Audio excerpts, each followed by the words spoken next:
ಈ ಪ್ಲೇಸ್ ಅಲ್ಲಿ ಮ್ಯಾಜಿಕ್ ನಡೆಯುತ್ತೆ ಅನ್ಸುತ್ತೆ. ಇಲ್ಲಿಗೆ ಬಂದ್ರೆ ಮನೆ ಕಟ್ಟಕ್ ಆಗದೆ ಇರೋರು ಕಟ್ತಾರಂತೆ, ಸೈಡ್ ತಗೊಳಕ್ ಆಗದೆ ಇರೋರು ತಗೋತಾರಂತೆ. ನಾವ್ ಈ ಪ್ಲೇಸ್ ಗೆ ಫಸ್ಟ್ ಟೈಮ್ ಬರ್ತಾ ಇರೋದು. ದಾರಿಲಿ ಅಜ್ಜಿ ಹತ್ರ ಹೂವ ತಗೊಂಡು ನಾವಿವಾಗ ಬಂದಿದ್ದು ಭೂ ವರಹನಾಥ ಸ್ವಾಮಿ ದೇವಸ್ಥಾನಕ್ಕೆ. ಗಾಡಿ ಪಾರ್ಕ್ ಮಾಡ್ಬೇಕಾದ್ರೆ ಈ ಆಂಟಿ ಸಿಕ್ಕಿ ಏನೋ ಹೇಳಿದ್ರು, ಅದನ್ನ ನೀವು ಕೂಡ ಕೇಳಿಸ್ಕೊಳ್ಳಿ. ಇಲ್ಲಿ ಮಣ್ಣೆ ವಿಶೇಷ. ದೇವರ ಬಲ್ಭಾಗ ಕುಬೇರ ಮೂಲೆಯಲ್ಲಿ ಮಣ್ಣಿದೆ. ಮಣ್ಣು ಏನಕ್ಕೆ ತಗೊಳ್ಳೋದಂದ್ರೆ ಒಂದ್ ಸೈಡ್ ತಗೊಳ್ಳೋದಕ್ಕೆ, ಮನೆ ಕಟ್ಟೋದಕ್ಕೆ, ಬಿಸ್ನೆಸ್ ಅಲ್ಲಿ ಲಾಸ್ ಇದ್ರೆ, ಅಕ್ಕಪಕ್ಕ ಎಗನೆಸ್ಟ್ ಇದ್ರೆ, ಒಂದ್ ಕೋರ್ಟ್ ಕೇಸ್ ಇದ್ರೆ, ಮಕ್ಳು ಮದ್ವೆಗೆ, ಒಂದ್ ಸಂತಾನ ಇಲ್ಲ ಅಂದ್ರೆ, ನಿಮ್ದು ಏನೇ ಬೇಡಿಕೆ ಇದ್ರು, ಮನೆ ಕಟ್ಟೋರಿದ್ರೆ ಏನೇ ಬೇಡಿಕೆ ಇದ್ರು ದೇವರ ಬಲ್ಭಾಗ ಕುಬೇರ ಮೂಲೆಯಲ್ಲಿ ಮಣ್ಣಿದೆ. ಭೂಮಿ ನಮಸ್ಕಾರ ಮಾಡಿ ನೀವು ಒಂದೇವ್ರ ಪ್ರಾರ್ಥನೆ ಮಾಡಿ 3 ಮುಷ್ಟಿ ಮಣ್ಣು ತಗೋಬೇಕು. ತಗೊಂಡು ಟೆಂಪಲ್ ಸುತ್ತ 11 ಪ್ರದಕ್ಷಿಣೆ ಹಾಕಿ ಒಳಗಡೆ ಕೊಟ್ಟರೆ ಕಾಯಿ ಹೊಡೆದು ತೀರ್ಥಕ್ಕೆ ಸಂಕಲ್ಪ ಮಾಡಿ ಮಣ್ಣನ್ನು ವಾಪಸ್ ಕೊಡ್ತಾರೆ.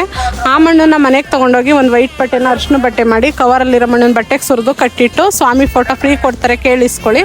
ನಿಮ್ಮ ದೇವ್ರ ಮನೆ ಇಟ್ಟು ಆ ಫೋಟೋ ಮುಂದೆ ಈ ಬಟ್ಟೆ ಗಂಟಿಟ್ಟು ಪೂಜೆ ಮಾಡೋದು ಅಷ್ಟೇನೆ. ಒಂದ್ ಮಣ್ಣಲ್ಲಿ 10 ಬೇಡಿಕೆನ ಕೋರ್ಕೋಬಹುದು. ದೇವ್ರ ದರ್ಶನ ಏನೋ ಚೆನ್ನಾಗೇ ಆಯ್ತು. ಆದ್ರೆ ದೇವ್ರ ಫುಲ್ ಹೆಸರು ಇವಾಗ್ಲೇ ಗೊತ್ತಾಗಿದ್ದು ಭೂದೇವಿ ಸಮೇತ ಲಕ್ಷ್ಮೀ ವರಹನಾಥ ಸ್ವಾಮಿ ಅಂತ. ಹೆಸರಲ್ಲೇ ಇದೆ, ಎಲ್ಲ ನೀವೇ ಅರ್ಥ ಮಾಡ್ಕೊಳ್ಳಿ. ಆಮೇಲೆ ಗೋಶಾಲೆಗೆ ಬಂದ್ವಿ. ನಮ್ಮಮ್ಮ ಗೋವುಗಳಿಗೆ ಬಾಳೆಹಣ್ಣು ಕೊಟ್ರು. ಇಲ್ಲಿನ ಸುತ್ತಮುತ್ತ ವೆದರ್ ನೇಚರ್ ಕೂಡ ಅಷ್ಟೇ ಚೆನ್ನಾಗಿದೆ. ಈ ವಿಡಿಯೋ ಇಷ್ಟ ಆದ್ರೆ ಒಂದು ಫಾಲೋ ಕೊಡಿ ಅಂತ ಹೇಳ್ತಾ ಸಿಗುವ ಮತ್ತೆ.